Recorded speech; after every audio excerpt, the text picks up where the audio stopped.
Hello, everybody. This is Ming Chen from AMC's Comic Book Man, and you're listening to Cult 45, the only movie podcast that puts hair on your chest.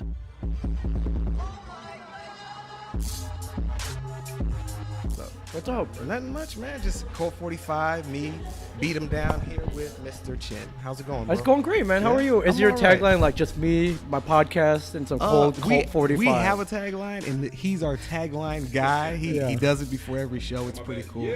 Yeah, that's our tagline. But the possibilities are endless. It's They just are. like, like the Cult 45 works every time. Like, it's like the just. Did we copyright infringement? I don't think they did. No? I don't think that's trademarked, my friend. Yeah. I mean, he owns it, like, kind of spiritually, but Yeah. I think, geez, man, I would, yeah, it's It's too epic to pass up. You're right. yeah. I think we might have to jump give on us it. give us some thought. We Give us will. some Next thought. next episode, we'll give it a try and see how it goes with the Yeah, fans. 'cause if there's one thing I've learned from podcasting, it's like, yeah, knee deep in ladies, man. They love the podcasters, dude. Oh, don't- everywhere I go. Yeah, I don't know about you. Themselves. I don't know about you, gentlemen, but yeah, man, it's like, wait a minute, you do that podcast on Kevin you're Smith's that network, guy, and right? just Yeah, come on, yeah. panty dropper, man, panty dropper. So for any of you, young kids listening out there to Cult 45, you growing up, it's like, well, how do I learn the ways, from you guys? Start podcasting. That's it, man. That's it. Forget being a doctor or any of that other crap. Yeah. Podcasting's where Yeah, it got me here. Well, I mean, I'm semi-joking, but it was podcasting that led us to Comic Book Men. How'd that work? There's a podcast that Brian Johnson and Walt Flanagan from Comic Book Men do. It's called Tell 'em Steve Dave. Okay. And it was it's kind of an outlet for Brian Johnson. If you watch him on the show, kind of an angry, surly guy. He's had bouts of depression. Okay. He's he's a very controversial fellow. But he's always been very opinionated. Right. If you've seen the movie Clerks, the character Randall is Brian Johnson. Okay, I know exactly. what Very you're much talking about. based on Brian Johnson, and so and one day Kevin was like, "Dude, you gotta put this down where other people can listen to it. Even if you're just venting, this is the perfect outlet to vent." So they did that. After their 5th episode, they started calling me down to make fun of me. Yeah. And at some point during the whole kind of show development process, AMC took a listen at some of those episodes, and they're like, if these guys can be this funny, as funny as they are on the podcast, on the show, we're gonna not only are we gonna have a show, the show will work, Yeah. but we may be going on for a long time. Do you And feel a little different being on TV as opposed to doing it, just podcasting with the mic and no cameras? It not really. Yeah. It like podcasting. We just sit around and BS all the time about things that don't to the outside world don't really matter, but to us they Yeah. matter so much. Like who shot first, Yeah. or does Back to the Future work chronologically, and Does it? and in Back to the Future 3 there should have been 2 DeLoreans in 1885. There's all these, there's a lot of arguments. Man, I'm be Googling A lot of all arguments. day at home. Yeah, and so we do the same thing for the show. Right. And we've been shooting with the same crew for like 5 years, so they're all friends, they're all nerds, Yeah. and you don't even notice them anymore. So it really is it's kind of a testament to the power of just geek discussions, where the whole rest of the world can just melt away, Right. and whatever you're discussing is more important than anything else out there. All right. You got another podcast too, right? I do. I started one. So I do too. Mike and I started one called I Sell Comics, which we talk about the weekly comics releases in pop culture news. That's on Kevin's Smodcast network. Okay. And Mike and I just started a new one called the Ming and Mike Show. Right. It's pretty simple. We need an outlet just where we could talk about anything we wanted, and where we could make fun of our friends and just weird things that happened. And when I when I get back this week, I'll be talking about Comic Palooza and talking with Cult 45. Now you and also have another thing. Was it Rescue Palooza?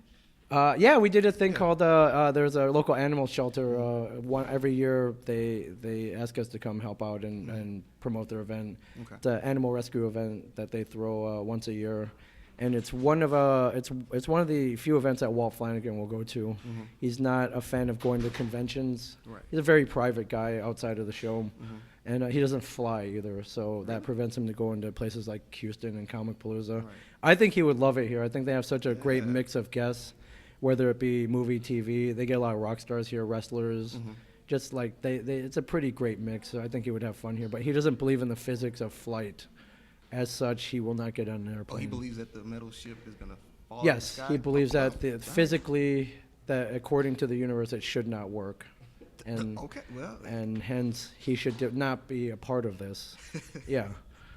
I'm not mad at it. So I was reading your bio that you read Preacher, or you read Preacher. Yes, love Preacher. How you feel about the show?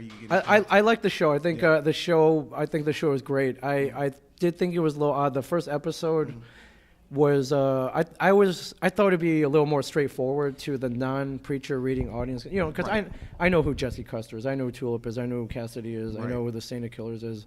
But I was kind of watching. I was like, wow, if you didn't know any of these, like this is really weird. But I think that's part of the charm. And that was the problem I was having with it. I was like, I know exactly what's going to happen. Right. And then I still didn't know what was really going on. I was like, wait, Cassidy's on an airplane and he's like beating these guys up. Like, what's going on? We learned later, but But I thought I'm trying to decide whether them not being as straightforward in the beginning is genius or not. But it's worked out for a lot of Lost. That would definitely worked out for them. Right. A lot of things. So what I really love is, especially being here in Houston, in Texas, is the whole kind of Western cowboy atmosphere, like Old West atmosphere. Old lonely church, like gravestones, the little metal tips on the collar, little things like that. The Johnny Cash soundtrack. It's pretty scenic. It's really nice. It's excellent. It's well shot for sure. Absolutely. Are you reading any other comic titles right now? Oh yeah, for sure. I'm in that vein. I love superheroes. Okay. I find myself reading just more like Image titles, which is more kind of straight up stories than say costume superheroes entitled Saving the World. Right. The one I'm really loving right now is a book written by Brian K. Vaughan called Paper Girls, and the way I describe it is as it's for newspaper delivery girls. I think they're about 13, 14 in 1988 Cleveland, and they run into like these interdimensional beings from we're not really sure yet, but I call it like Goonies with girls meets like E.T. meets like Dark City meets Inception. Yeah.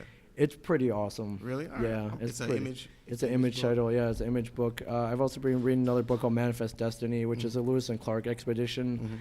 But instead of them just kind of going west and discovering California, they run into plant-based zombies and sea serpents, giant ladybugs, and all sorts of like supernatural, fantastical creatures and elements and enemies. And we all learned about the Lewis Clark expedition in school, but if this should be standard issue for every kid in there. Like it probably didn't happen like that, but who cares? Yeah. You get the gist of it. Yeah. So, that's for Image. Have you ever read the Legend of Luther Stroud? No, I know that it's on the list. Yeah, dude, it's on the list. It's really good. And there's another one, The Boys. The Boys. Yeah, the Dynamite one is. The Boys is great. The Boys is great. But I've been reading the new Rebirth titles. DC's killing it. Yeah, Civil War 2, also great. Yeah.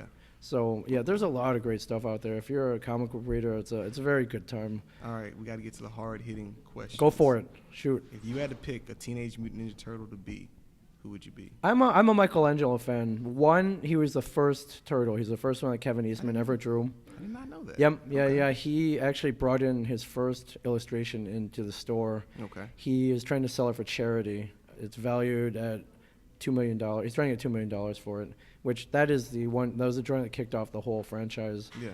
And that's cool. I thought it was cool. He's giving it. I think it's going to like Heroes for Hospice or one of those to benefit older comic book creators who might be on hard times, which I thought was a noble cause. That's really cool. Yeah, but he's also, I believe he's the tech geek in as much as he'll invent the gadgets and he'll fix them, which is kind of like, if anyone's having trouble with their email, their iTunes or whatever. He's the guy to call. Yeah, including Kevin.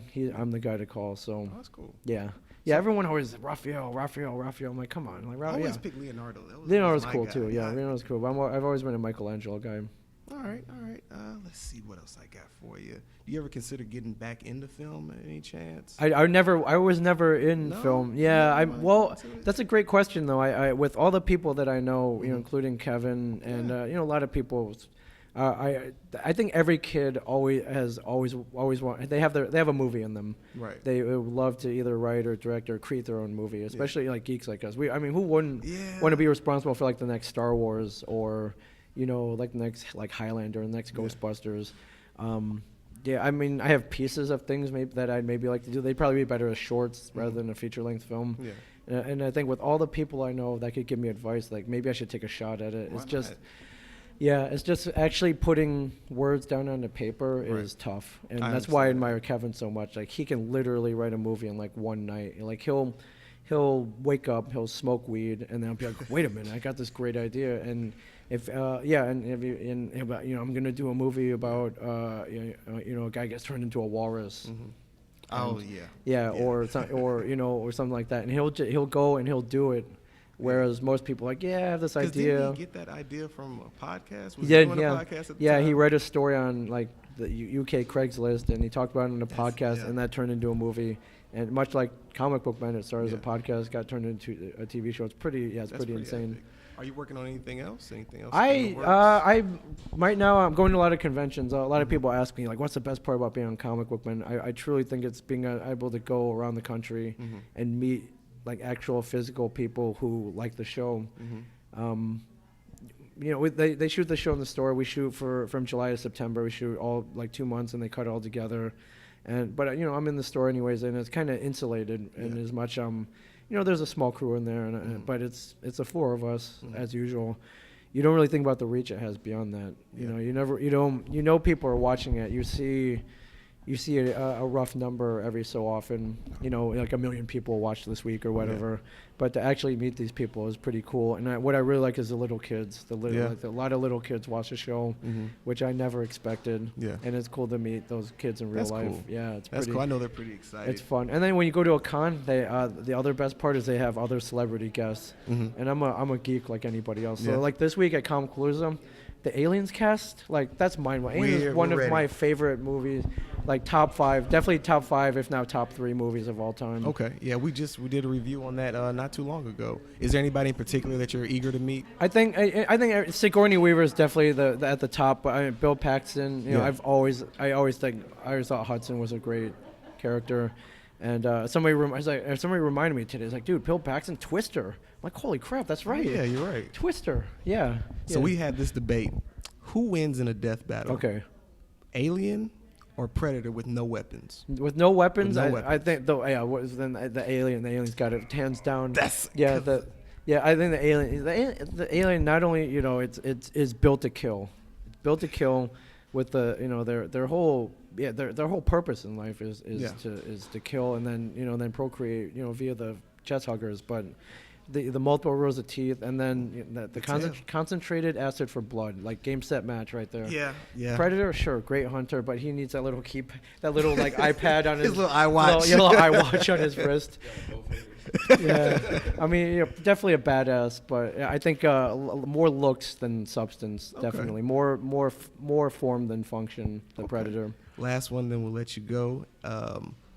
Who wins in a death battle? Goku, Superman, or One Punch Man? Man, see, wow, you threw in the One Punch Man. That's See, it. everyone's always asked me Superman, Goku or yeah. Superman, but we're throwing One Punch Man. One Punch So I go Man, with isn't it? Superman. I think he's built it. Well, you got to factor. Do we have a yellow sun? Are we We'll say on yellow Earth? sun. Well, We're on then Earth. Superman for Yeah. sure. Yeah, you have to ask the important question. So, yeah, if they're under a red sun, no. But yellow sun, yeah, Superman's got. Yeah, he's pretty much indestructible. Yeah. Well, man, thanks for talking. Dude, with us, bro. absolutely. Man, Absolutely, you guys are anytime. great. Hopefully, I'll see you. You're gonna be at Compalooza Oh Saturday. yeah, absolutely. We'll track you down, harass yeah. you some more. 3rd year in a row. Yeah. They call me alumni now, which makes me really happy. So, but I mean, I love the Comicpalooza is one of the greatest cons in the Yeah. world for sure. Awesome, man. Thanks so much for talking with us. course, Man. thank you. Appreciate it, and have fun with that shirt. Thank Don't you. use it to chamois your cartoon. Try not.